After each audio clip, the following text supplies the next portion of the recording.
Hello, Internet. Gino and Em here again with another episode of Deep Listens, and today it's time to get another deep interview in. It's been a while, but there's some exciting new developments in the world of music from some friends of the show, specifically to Mello, the person whose music you hear every time you turn on this podcast on the main stream, the main feed. So if you've listened to Mello's music at the beginning of our show, at the end of our show, if you remember Mello from multiple Halloween episodes from the spooky times, we are excited. I'm joined by M. Palladino, as always, and also by To Mello. Hey, Mello. Hi. Hello. Thanks for coming, Mello. Of course. Glad to be here. Yeah, so exciting times. Sounds of Tokyo Toe Future coming out August 24th. How does it feel? The album's got a date? I just decided to see what if sequelization was good. I think I'm the first person to ever explore that, the concept of actually getting better at a thing. And it's been really fun to see people's reactions as like something that I have kept so quiet, and it's been hard to keep it quiet because I do think is an improvement. It's the whole thing where you release something that feels a little behind and it doesn't quite represent your current skills, but it's finally done now, so you can push it out there.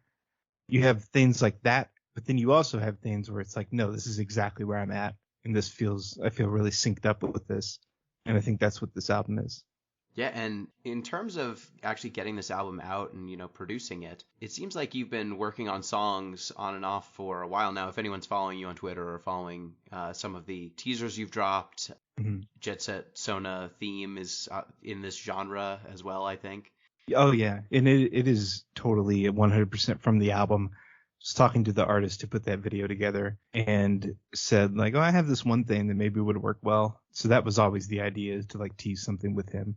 Yeah, so it seems like you've been working pretty close. And since I don't know if you're doing any physical distribution on this album yet, but since you've got a digital first kind of mindset, does that allow you to be really current with, how close to the release date do you think you'll still be putting things together and polishing things off? Typically with streaming services, they like you to have the files sent to them like a week ahead of time. I think more than that, actually. I think 2 weeks. And they kind of like shied you for it if you're not. I uploaded the single like 10 days ahead of time or something. They were like, this is late. This is probably be late. But, do what you want. So, yeah, like a week before, I can run it that close down to the wire. And then I'm going to start with CDs and ramp up like the physical offerings I have. And that's just going to be like ships in September thing. I think it's going to be a relaxed, slow release because I really just want to get the music out first, and I want to get that excitement done, and I want to move on with my life. So yep. Do the music, and then I don't know, a couple months to do all the fun art stuff and get excited about this merchandise that I'm making instead of being like, oh, we got to have the obligatory blank. I actually want it to be its own little project. Awesome. That's so cool. And so the first single from the album, we're excited to talk about it. Rave Shit. Great name. That's right. Well, I had to think a lot about whether I should like curse in a name. So far, the only downside has been that I get limited ads on YouTube, apparently. Really? Yeah. Well, if you have damn or hell in your title, that's considered mild profanity, and it's like the lowest rank of like no ads you can have. And then the highest one is if you say fuck a bunch, I guess. But the medium one is, well, if you have like fuck or shit in your video title, but not in the video itself, and that's where I'm at. So I got the medium level of profanity for YouTube. Could you put an asterisk in there and then it'll pass by the sensor? I thought about SHXT or something like that because it does look cool. But it does. No. Rave Shit. There you go. The money's not coming from the ads; it's from the hot music. Yeah, all my money comes from direct purchases anyway. So, well, most of it. I'm not too worried about like a radio placement or something like that. Yeah, this just reminds me of I once was riding home when I was maybe 7 or 8, maybe 10 tops, with a friend of mine, and I used the word shit in the car, And my friend's mom was like, "What? Where'd you learn that word? That's so bad." I'm like, "Doesn't that just mean that poop?" And she's like, "Yeah, but like connotations." Yeah, you couldn't say no to that. It's like, well, yeah, it means poop, It does, but like but it's like bad poop. it's very bad poop. But it's worse. Shit is probably my favorite curse. It's a very good curse. It's unfortunate it can't be every single tense the way fuck can, but it's still a good curse. Mm, yeah. It's can it not be? We get into this on air. It is a verb. It is a noun. Yeah. It can be an adjective, like you got shit taste. Yep, it can be, True. and you can be shitted, I guess. So you can be shitted. Yep. You know, it's got Yeah, I don't know. about as much versatility as fuck. You're not wrong. It does. Haven't thought about it, but now that I have, you've got a point. Speaking of the name of this song, how do you come up with song names? Because for some of these songs, there aren't necessarily words to key off of. Yeah. So it's more vibes, I guess. Well, it was just the draft name, and this is sometimes the case. It was just like, well, this is like rave music, because I do think I wanted this to be a more gritty, like I was thinking a lot about the Prodigy's "Fat of the Land" while I was making this album, because I wanted like big, expensive sounding electronic stuff, and then also like dirty sampled stuff at the same time. And this song has like horn samples and different weird blaring percussion hits and breaks in it.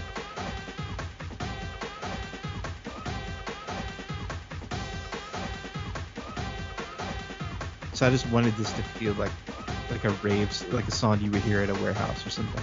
And so I called the draft Rave Shit, but I was like, I'm going to change that. I'm going to change that to something Jet Set Radio related or something more atmospheric.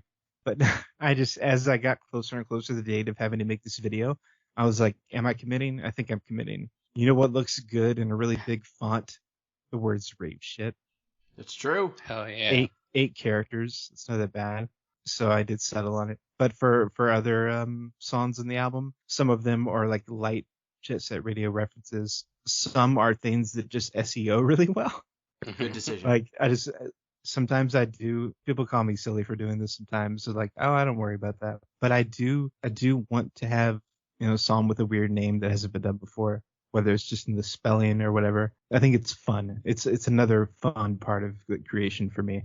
That's very cool.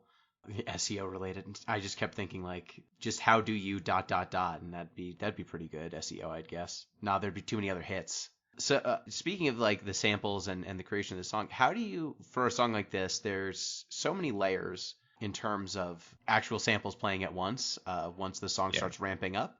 Where do you go for samples to kind of pull in those sounds that you want? Are you using sample CDs? Is there a library that you're going to and searching, or do you play a thing and then make a sample yourself? So it's either playing a thing and making a sample myself, or it's sample CDs. These like 90s sample CDs, they're still letting me come up with like ways to use these sounds that I haven't heard before, surprisingly. I might have to break with them soon. They might be getting a little too overused or old, but yeah, for the most part, a lot of the samples on this album were still 90s sample CDs. I also used some newer ones that use the same spirit. Because I guess the thing with Jet Set Radio stuff is that there's only really like, 30 or 40 of these CDs at most out there total. And a lot of there are extremely classic samples that you don't want to touch, like Understand the Concept of Love, or something like that. Mm-hmm. So to stray away from those, I have tried to find other sample CDs specifically for vocals or making something myself. I did a lot more on this album, or digging through the deep archive.org to find like radio shows that are out of copyright. Awesome. And get little bits from those, just listening to. Did you know that there was a show, the movie The Third Man? I do not. Is that a 20s? I guess if it's out of copyright, it's got to be 20s, 30s then? Well, or even older. It is not out of copyright. It's a 1949 British movie, and mainly known for being one of Orson Welles' big movies. But they had him do like a spin-off. It's so fucking funny because the movie itself centers around the third man being this mysterious figure, Harry Lime, who everyone's trying to find and track down. And the fact that they made like a spin-off going really deep into his life, this character is supposed to be a mystery and like doesn't even show up till way too late, and kind of divulge everything about his life in minute detail in this spin-off series. It was so funny to me to find out. It's like, I don't know, think of a piece of media with a character that is like meant to be mysterious on purpose, and then they just blow up that character. Yeah, there's some real never leave anything unmined. It's basically the Star Wars problem, right? Like at a certain point you're doing backstories of Greedo and things have gone wrong. Exactly. And it must have been the case where like the third man was wildly popular and people wanted more of Harry Lime, of this character, so they decided to follow him on his own journeys. Anyway, that was one of the things that I dug through was the I guess teleplay is what you call radio shows. Awesome. It was the teleplay series of Orson Welles. Awesome. That's very cool. And when you find a sample from something like that, like no one else has that. So yes. Get a little pop out of it. Totally. Once you have a sample, how much do you play with the sample itself? Like, are you flipping it? Are you, modifying the sound, distorting it a little bit? Or are you mostly, because some of these sounds sound familiar to me from early 90s, if not necessarily the sound itself from games in the 90s, early 2000s and media around that time, but they do seem like some of them, you manage to make the sounds really, I guess grown would be the term I would use for some of the samples in this song specifically. And I'm wondering how much of that is the natural sample from the CD versus how much you've played with it. Well, I usually have to do something to modify it because it's becoming part of this new thing. And I'm usually not building everything around these samples. Sometimes I am. Sometimes the one is just so good. It's like, there's no point in touching this. Everything else is just going to have to shape around it. In this case, yeah, things are pretty modified. I think all the drum breaks playing are going faster than they're meant to. And it was this song might have been the biggest pain in the ass to mix because there's a point of the main breakdown that introduces like the chord progression of the song and it has like a I don't actually know what this is, but it's like a screeching, like type sound. Kind of reminds me of, if you know the song Club to Death from the Matrix soundtrack, the like 7-minute piano breakbeat. I do not, but I believe it. Not by name, but maybe listeners will know. You would probably know this song if you heard it, but there is a similar sound in that song. That screeching, weird background sound that was very harsh, and I had to like unharsh that, combined with the trumpet or the saxophone hit, I guess, coming in, and then having to have legible drums on top of that. I really had to mess with these sounds, and it was so frustrating because I go out to my car to listen to mixes at one point of the process, and I must have had so many like unnecessary trips around the block in the car, changing like 1 decibel of this fucking horn, and just saying like, is that the balance? And it finally just, there's some point where you just realize with a really bad, really tough mix down, it doesn't click. You just stop hating it. Is the best you can hope for. You get to the point where you're like, you know what? I didn't hate that. Finally, I made it. And Rave Shit was very much like that. It's the consequence of using so many like dirty sample-ish sounds. So you said you were going to your car to listen to that. How many different types of speaker or sound scenario are you listening to gauge a balance? Like, I assume you're mostly working with headphones, but do you listen to it on a speaker or listen to it in a car on a car speaker, like to get a different feel for how it'll sound in different contexts? Or are you working out of the car just to get your mind off of, just to get out of the house and not work in front of a desktop anymore?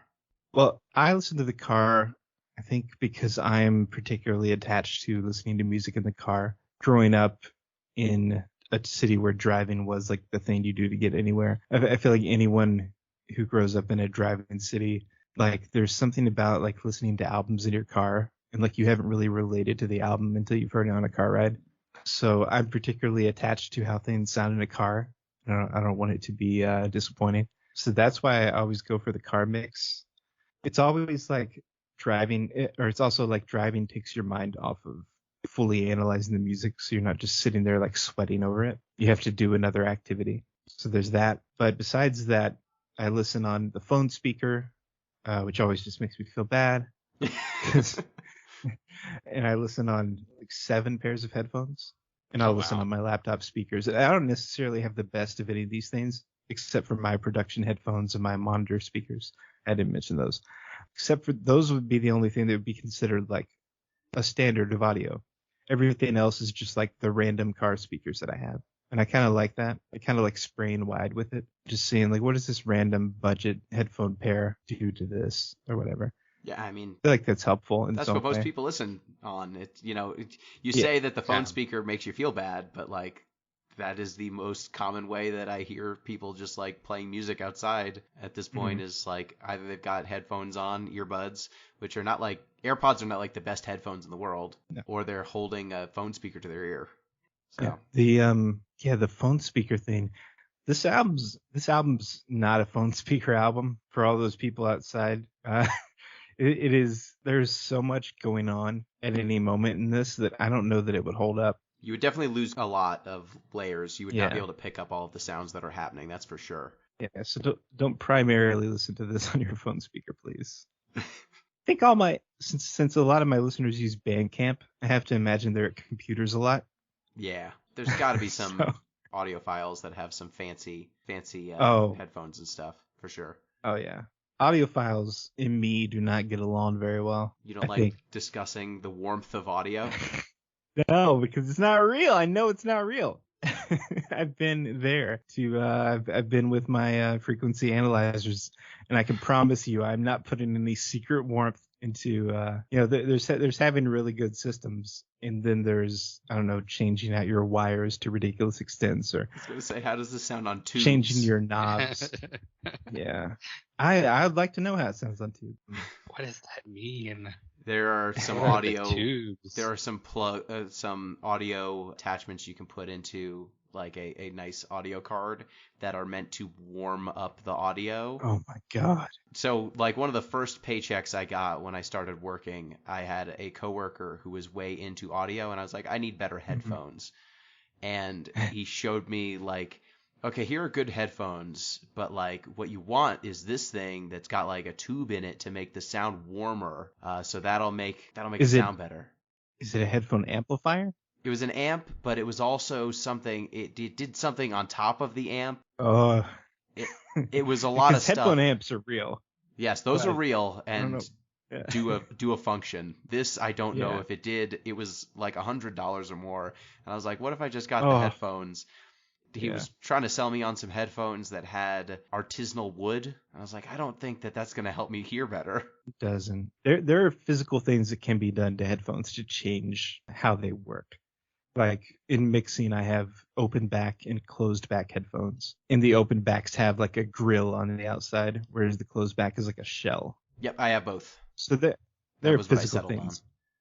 Yeah. But what I was going to say is I produce all my music at like 44.1, not going to like 48 or 92 or any of the higher frequencies, because I just don't need it. And what I do need is like space on my computer to not render these massive files. So when I always think about like people trying to find the highest quality in my music, I think to myself, like, the bar is lower than you think. The highest quality, the original copy on my computer is not Yeah. as high as you'd hope. The original copy comes from using a lot of these sample CDs, which don't go above that. So there's no point. Like, there is no quality to be gained. Just 'Cause upsample these it. old, It'll be fine. yes. How long does it take to just like render a song? Like once you've got everything done and set. So I first, I don't think this is typical, I don't know, but I render all the tracks individually from like the liquid sounds that I can move around to like baked wave tracks, and that takes sometimes like 7 or 8 hours. It takes a ridiculous amount of time with these big songs, and then I will take those and take them to the next project file for mixing, just to kind of like relax my CPU. And that rendering is like 15-20 minutes. Much easier to do one wave file of everything than to do 100 of each thing. Wow, 7-8 hours. And that do you need to do that 7-8 hours just to know if the sound is okay? Like, do you just kick that off before you go to bed? And then when you wake up? No. Okay. Luckily, I don't have to do that. I when I get to that phase, everything doesn't necessarily have to be final. I could fix it in the last phase, or I could just go back and grab the one track that didn't work out and render it on its own. It doesn't have to be contiguous with everything else. Okay, cool. Yeah, because that's something that whenever I hear about like the Pixar render farm, like we have this entire place that all it does is make the movie into the movie after we've done all the work. I was wondering how bad it is with audio. Yeah, with audio, luckily everything is so separatable. With animation, since everything congeals into one image on the screen, I guess they wouldn't be able to just take something out because it is all working together live and being captured in that way. I don't know how it works, but I do know that people get way more upset if they let something get messed up in that kind of render. In audio, that's not really a factor for us. Awesome. So are you listening to every mix on all 7 or 8 different audio devices to judge if it's right, or are you just like, this one I'm confident on, I'm taking this one to the array of listening options? Yeah, it would take way too long to listen on everything. So I listen on my best headphones, my worst headphones, my monitors, in my car for everything, and then take all the stuff that passes those tests to all the headphones.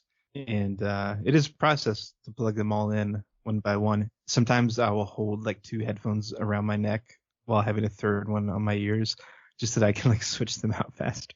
That's awesome. Just need a 7-way split. Yeah, it's already miserable enough to have to listen to my own music, 1,000 times, and I have to listen 7 more times to each song. Let's do that. Yeah, and then I mean, Rave Shit has so many layers to it. I couldn't keep track. I tried to count them in my head. I want to say at the very beginning it's in the realm of 10, but I might be low on the count. And then it starts spanning out from there. And I was wondering, how do you actually keep track of all of those layers when you are working with them and editing them? Because you're, working on specific samples, you're dialing up, dialing down each of them so that the sound mix is good. Yeah. Are you color coding them? Are you, just setting something and you're like, this is fine, I'm not touching it again, so now I don't have to worry about that hi-hat anymore? Yeah, it is 36 layers, which is super low for this album. Super low number. I'm actually surprised it's not that many. But yeah, I have a system where I will group similar things in the program. It's very similar to like Photoshop folders, I guess, or groups, where you can use the group function to apply like some sort of effect to everything under the group. But you can also just have it be an organizational tool. So in mixing, I'm usually grouping all the drums. Sometimes I group the drum hits separate from the breaks. I try to group all those vocal effects, which really are what makes up the majority of these channels, is because I put a different like vocal hit that's going to be used once on its own channel. And that really brings the number up. But group all those together. And typically what I do, you were saying, when I'm done with the sound, when I like how it is, I just minimize its track, just make it little, and move through the song like that, work on something and minimize it. And I give myself notes in my like Google Keep app on my phone while I'm driving around, come back, reopen those sounds that need to be changed and leave the rest. Awesome. And like with Rave Shit, like you started with the name and then went from there, or like what was the hook to kind of get you the sound of this song? Like, did you come up with the idea based on a sort of feel off of a sample that you found and then built on top of that? Like, I know that, for some musicians who are starting with instruments, they might just get a riff that they like and then build a song around it with a band, but you're working largely independently. So I'm wondering what gives you the idea and then how do you go from there? Well, my idea, I had just gotten the sample pack that these breaks were from. And this was a rare case where I actually just made the song linearly, like piece by piece, without like making a hook first or whatever. Like I just started from second 00 and went to 4 minutes or whatever it is. Oh, wow. And yeah, there was an early Twitter clip that I posted of what is essentially still intact as the first 45 seconds of Rave Shit, and saying that like it reminded me of Street Fighter Third Strike. Yes. Because it has like jungle breaks and it has the saxophone it's not this, but it really sounds like it could have come from the Capcom arcade chips. So I just started getting that in mind. And also I like the idea of opening songs with like just some breaks that were kind of mysterious. Like one of them has like a crowd screaming or something in the back of it, which is I love it when they have different tonal details to them that keep them interesting. It's not just drums. So I like the idea of bringing people in with something that didn't have any direction of where the melody was going to be, and then just like that really abrasive horn that kind of just wakes you up, and then finally the chords drop and lets you know like this is what the rest of the song's going to sound like, and it moves through a lot of phases as well. That intro actually made me think, is this a lead in from the previous song, or is it a deliberate choice to start this song exactly this way? Yeah, it is. The two songs that precede this on the album are both very aggressive right away. So one is something to ease people in after that. Very cool. The song kind of goes through, it has that initial intro, then it goes through the chord progression, loops, and builds, and then there's kind of a breakdown in the middle. There's a tone shift. And that kind of coincides nicely in the music video, but it picks up some piano, calms down a little bit before coming back up. Yeah. Was that piano you playing, or was that also samples? Oh, that's me. Yeah, that was really nice. I like the change of tone there. Oh, I was thinking about Kingdom Hearts when I made that. What's the title screen song that everybody loves? Is it called Dearly Beloved? I think it is. It is. Kingdom Hearts and Prince, same brain. Yeah, Dearly Beloved. That one, I thought of the piano from that, and I like the way it echoed. So yeah, that is me. All the synths are me. The fake saxophone is me. Oh, really? During that part. Yeah, the very, very. I don't know. It's a very exaggerated. Like it is a MIDI sax. It's a great MIDI sax, though. Yeah. The dreaded MIDI. So I decided. I was actually pissed. I was like, I can make a MIDI sax good. There's no reason for this thing to have like a bad reputation. If it could be used in this certain way that I know people would like. And yeah, everyone's loved it.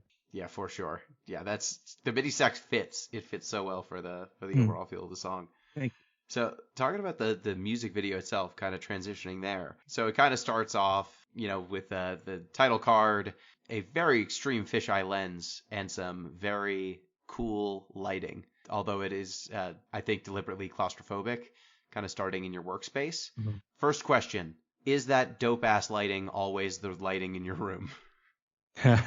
No. Well, damn it. I'll turn on those lights. I have specific times. If I want to guarantee that I can get in the zone with music, I will turn on those lights, and I will have like a cam of someone like walking in a big city, or like some nice outdoors, something in my second monitor, and I'll just make music while kind of looking at that, enjoying the lights around me. Sometimes I like do a walkthrough of Shibuya video that I have, and I have all those lights on around me. It kind of makes me feel like I'm in a nightlife, and that was especially helpful during quarantine working on stuff, because I'm making like an exciting album that is meant to be played with a lot of people around, or in like very active environments, but I can't be in any active environment. So I had to create one at home. But like, I don't know, 70% of the time I'm like lights on, sitting there sipping coffee and just clicking around. I'm not in some cool environment all the time. Yeah, I was wondering how much of that was staged, because obviously the fisheye, your life is not in fisheye lens, but the Godzilla playing on the side, or some sort of kaiju thing playing on the side, nondescript kaiju, and then the lighting and the whole thing. I was wondering how much of that was you just actually working versus staging for the music video. Yeah, it's something I thought people would think was fun to see me working like that. They would think it would be very appropriate to me. Very nice. So like the opening, you come in, you've got the fisheye. What was the intent with the fisheye? You just got a fisheye and thought it was cool, or was it to kind of emphasize the stress of? Because it made the whole thing feel a little claustrophobic to me. Yeah. Well, there's this shot from Steins Gate. Hell yeah. There's like way deep into Steins Gate. There's this shot where Okabe is like staring at the camera, and it's like extremely fisheye, showing all the people around him like living their normal life while he knows this like truth, right? Mm-hmm. He has gone to a place and found out a thing that nobody else knows, and he is the only one who can struggle with it. And I loved the way, and this isn't the only anime that does this. I feel like fisheye has become weirdly popular for this kind of like expressing this kind of mental state of like solo panic. So I wanted to use that, and I also thought it could have kind of a double function as feeling like a webcam or feeling like a pinhole cam. So whatever way people want to take it. But I liked the idea of being in a claustrophobic space, blackout curtains, cool lights, kind of a mess, and not doing very well. As you can see in the video, I look like I'm working on music for probably like 10 seconds of the shot of that part of the video, which is a continuous shot sped up. And yeah, that's sometimes it feels like that. Sometimes it feels like you put all this stuff around you to distract from the work. And whenever I listen to Rave Shit when I was initially making the song, I always had a vision in my head of like it being a slow zoom out on me and just a pile of like dirty clothes and like notes and stuff strewn about and instruments and just looking like a mess. For some reason, the song just sounded like messy, but also kind of like homey to me. Like, oh, this is my environment and I love it and I hate it. So I wanted to showcase something like that. But as COVID happened and everything, it became less likely that I could have someone direct this in any way, like come to my house with me. So I realized I was going to have to do it in some way where I could do it myself really easily. So I chose for the mounting it at my workstation. Makes a ton of sense. And then that beginning of the song, really, you have the fisheye lens, you're indoors, blackout curtains. It's capturing kind of a progressive. It seems like you're working and then you're distracting yourself and getting kind of progressively more stressed. And then there's the break where you cut to some nice editing with the water droplets from the faucet. Oh, thanks. To match the sound. And then you're outside. The fisheye lens breaks away. Some much more natural lighting, regular lens, kind of walking through the woods. And I was wondering, and the music also shifts to match. How much do you go out hiking and go out with nature to kind of decompress? Because that seems like what the music video is implying. So actually not that much, but I made a new friend. Who's actually the coder. Oh, you got a friend? Your cat's being a jerk again. My cat is hopping up on my keyboard trying to start my I was listening to Tokyo Toe before we started and keeps turning on the music. Oh yeah. Yeah. You said nature and nature happened. Exactly. But I have a friend that I started hiking with and I actually got her to direct this part of the video. Her name is Summer. And she told me that hiking and getting out and away from everything would help me with all the creative crunch I was under with the album. And she was totally right. It's not something I did before. I always said like, I don't want to get into all the fuss of it, or I don't know, I'm not outdoorsy enough. And I was in Boy Scouts when I was a kid, and I did a lot of hiking then, and I kind of didn't feel any passion from it. Or I didn't value it that much because I just wanted to be at home on the computer. And now I guess I'm kind of the reverse. So I wanted to include that in this video. It was just going to be like at a park or something, and I was planning to have to do it myself. But instead, we went to this cool hiking spot and got much, much better results out of that. Did you initially did you find the salamander on your hike? Was that a planted salamander? Was this a stunt salamander, or was this natural? No, she said there would be salamanders probably. And I was like, okay, I'm not going to hold out that much hope for it, but okay, that'd be really cool. And there totally were. There were tons of them. We kept finding them after that first one, and that was great. I loved that. Definitely my favorite part of the video, if you can't tell by like the extent to which I showed the salamander versus the other cuts. I was like, what if we just showed the salamander for like 10 seconds? Yes, more salamander. The most that we can. I really like the salamander because earlier you were watching a Godzilla thing in the video, and then I was like, oh, it's like inspiration out in the world too. I was it all ties together. There are Godzillas all around us. Yeah, I didn't think about that, but it is like I was using the Godzilla for inspiration, or trying to, inside the room, and then I go outside to get this to find the salamander. That's awesome. I wouldn't have begrudged you for Bear Grillsing that shit, and oh wow, there's a salamander, so I can be not artsy, but that's awesome. You just found it. It's funny that you mentioned that because she does nature photography, and we are both now suspicious that people might be planting the salamanders. Like, oh, I can't believe it's right here on this like other thing that I wanted to take a picture of anyway. Like, wow, so magical. So we are convinced that people are, because they'll let you pick them up. Like they're pretty slow. They're just kind of hanging out. So they'd be really easy to put on a thing. I can't believe this salamander just landed perfectly in front of this golden hour sunset. You were literally describing the Instagram descriptions of these photos. Like they're always remarking on like how unusual it is. I'm like, come on, you're like kind of blowing up your spot. You should just casually just be like, well, look who's taking a moment to relax under this mushroom. You don't have to be like, oh my god, this has never happened before. What are the chances that a salamander would be near a mushroom? You're making people ask questions they weren't going to ask before. Hashtag blessed. Yeah, that's awesome. Okay, so I was kind of thinking that I didn't expect that there'd be salamanders that easy to find, but I mean, I there guess were two in that spot. Awesome. I picked up one of the two that was there. Yeah, that's very cool. I'm always a fan of salamanders. What do you have a favorite salamander? No. No. I like Gino, lizards. Gino, do you? I like the red-backed salamander. It's very common in the Northeast. It's fun because it's got two different phenotypes. It can either be red or it can be gray. They call them redback or leadback, and we're not sure why they have two different color schemes that they can have. But they're very cute and small, and they're easy to find. Oh, I do have a favorite. It's an axolotl. I was gonna say axolotl is the Good choice. Good choice. That's a great choice. Yeah, those are so cool. Very much so. And so, like, after you get your nice nature break and the song starts picking back up again after the kind of what is the official term? A bridge? I don't know what. I don't know. After the nice. I'm not trained. After the nice calm phase, you get back into it, and the video picks up at like after midnight, and it becomes even more hectic from that point on. You get more cuts. The video is following you instead of just kind of being stationary at your workstation until it kind of fades out with a kind of big, almost stressful breakdown. Yeah. Was that, I don't know, how much of that kind of experience at the end came from, feelings of working on the album or working on music? Or how representative is that feeling of, the state you were in at the time? Oh, 100%. I was having breakdowns every few weeks. Working on the album was there were points at which I thought, like, am I doing something irreparable to myself, actually?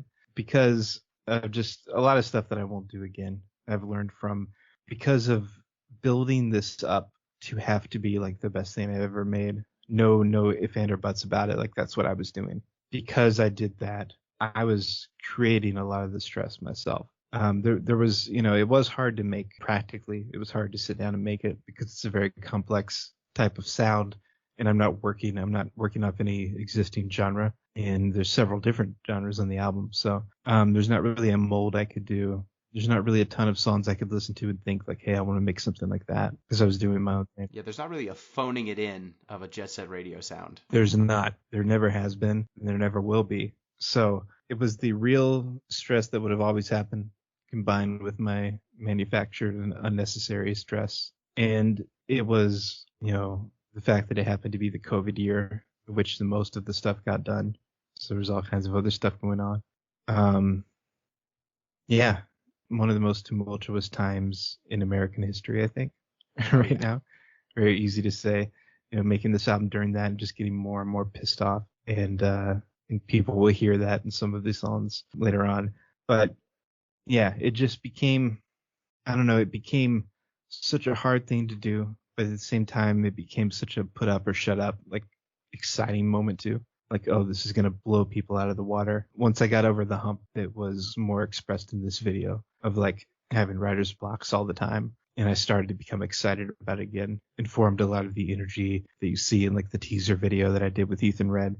Kind of getting people back around me, getting Summer to do the other half of this video with nature, getting pumped up about it again really helped, like realizing that I did come out of the other end intact and I did come out with something really unique. Started to lead me away from feeling so bad. That's awesome. I'm not awesome for the emotions that are expressed in the middle, but I'm glad that coming out of it, you're feeling much better. Because I mean, the sound of the song, Em, I don't know about you, but I really like the overall tone of Rave Shit. It's a nice bop. Oh yeah. Mm-hmm. And I think that it's really cohesive with the video you put together. It tells a nice story. It's unfortunate that now I feel like Bo Burnham's Inside has grabbed a bunch of headspace for I made a thing during COVID, and I slowly went insane as I was doing it. But I feel like there's a definitely companion piece element there. Yeah, I thought about that when that came out. But what I mostly observed by it is just people being impressed that he made it. So I was like, well, that's cool. I'm going to get that too. Exactly. Yeah, making anything last year other than sourdough is pretty damn impressive. And also, I haven't watched it, but some people were saying that it looks like he made it in the corner of a bigger house. This was legitimately half of my little ass apartment. So I believe that he made it in his guest house, which is okay, that's worse.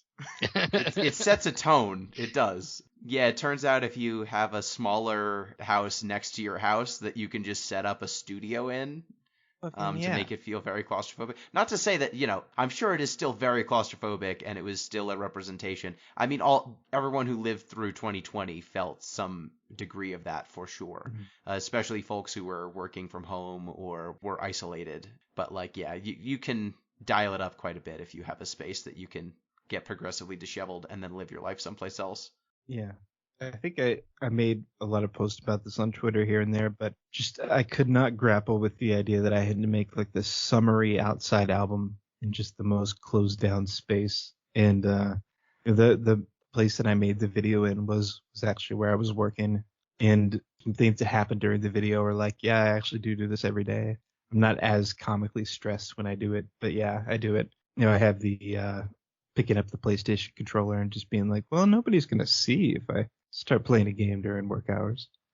And speaking of playing games, were there any big inspirations beyond Jet Set Radio, or what sort of games were you playing at the time to decompress? I don't remember. I guess really it was it ended up being a year for, I don't even remember when I filmed this, actually. I could look at some metadata and figure it out. But it was a big year of catching up on comfort games for me, like replaying stuff. I think a big one was Super Metroid playthrough. Hell yeah. We played Fusion 2 weeks ago. Yeah. Oh yeah. I started playing Fusion again when I got my little Retroid Pocket because it's like a teal color, and I was like, you know what else is mostly teal? Metroid Fusion. I'm gonna play it on here. But damn, that game's weird. I forgot how puzzly it is and how adventure games have pixel hunting. Well, Metroid Fusion has block hunting. Yeah, it's I need to shoot all over this screen because one of these walls is not like the others. I was like, God, they really expect you to know Metroid in and out if you're playing this. It was surprising because it would have been, at the time, it just would have been a really cool GBA game. So I bet a lot of people started with Fusion. I did. We're just I did. I ever played. Yep. I didn't beat that for a while. This where Why Can't Metroid Crawl came from. There's a bunch of people were just playing this game where you have to turn into a ball.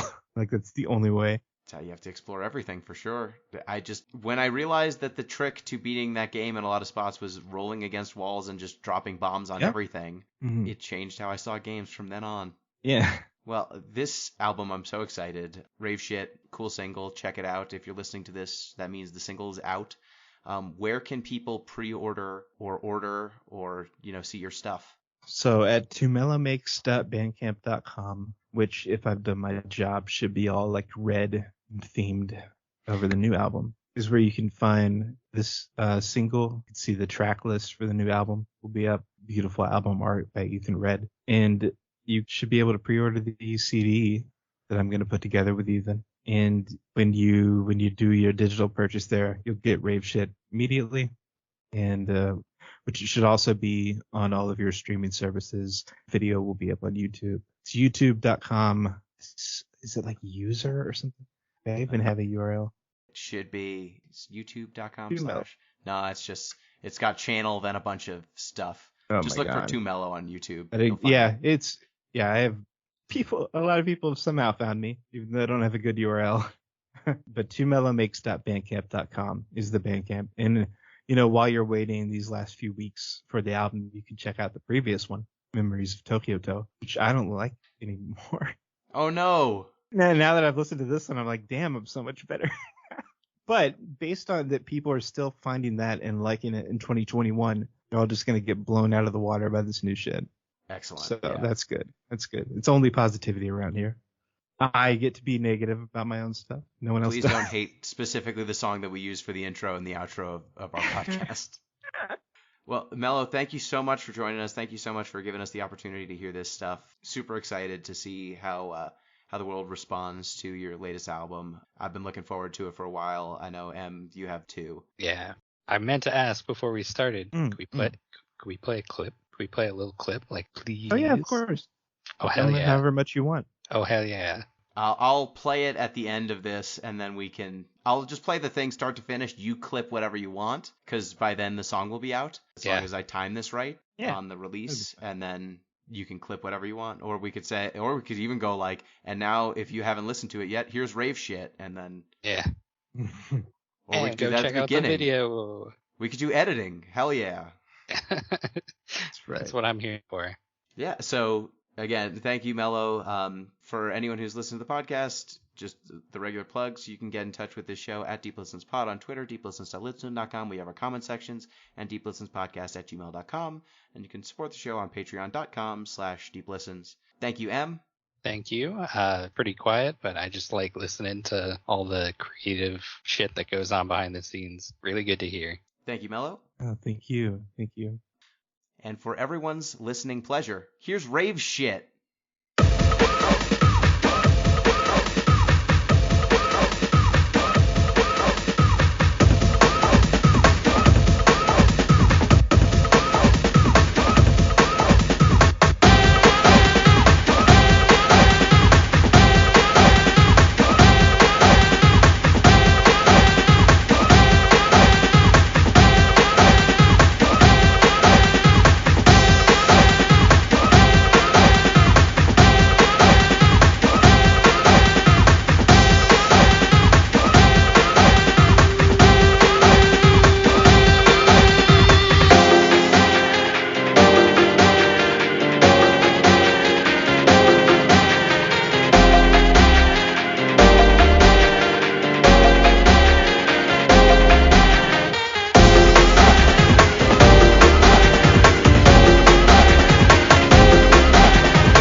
All right. Well, thank you. Thanks, Mello. We will be. I'll keep in touch. Looking forward to the release. Hope everything goes smoothly. Everything I've heard of your samples, it's gonna go great. This song has been stuck in my head since I listened to it. Probably listened to it 10 times myself. So good shit. This is gonna be such a weird process of everyone else hearing this stuff. Like, I'm very glad it's catchy because I don't even know anymore. I don't even know anymore. Like, I'm gonna be like Lemmy waking up a JPEG at like people saying good things about these songs. Like, oh, is it okay? Is it good? I can't tell anymore because I can like hum these songs in their entirety. I know every beat. Because it is such a perfectionist type project. So that is it's very good to hear that it's fixed. Yeah. Yep. It's the downside. I guess this is why people export their stuff to other people for mixing. Yeah, and it's usually why people collaborate too. Outsource some of this stuff. I think I watched, is it Song Exploder, the podcast that now they have a Netflix show breaking down like every sound in a song, and the whole process is like almost all of them are like, and then I got with my music writer. Right. And then they told me what to do. Yeah, the Dua Lipa one is a trip. I'll say that much. It's a bunch of very grown people talking about how excited they are about Dua's musical genius to play modern disco music. No one thought to do disco before, but Dua is just so great to work with. Like, the people who are more mature, it tends to be like more grizzled. Like, we made the song, we had to do it. But the Dua people seem like they are very much interested in staying in her good graces. That must be so weird for the Song Exploder people, because when it becomes like a show like this, I bet they are way more like obligated to really pump up the artists or something, or have it be kind of like PR for them. Whereas before, when they got an artist on, I have never listened to this podcast. I didn't want to be too informed when I did the sample study on like what else was out there. So I've never listened, but I've heard that the artist will be pretty informal about like, oh, I just threw that in there, or they are on the show for the most part. I just noticed it with specifically the Dua Lipa one because there are producers and like songwriters that are working with. I mean, she's like 20 something. So, like, they're talking about how she's got the most unique voice because she's slightly lower than most pop singers in register. And I'm like, I mean, she's good. Don't get me wrong. But, like, the idea of doing disco music is not necessarily groundbreaking, folks. Okay, so maybe it sticks out like a sore thumb because it is the more, like, PR'd one. Yeah, like the Ty Dolla $ign one's great if you listen to that one, because the whole point of Song Exploder, like the TV show, was they get the raw files. Like, they get everything from the master.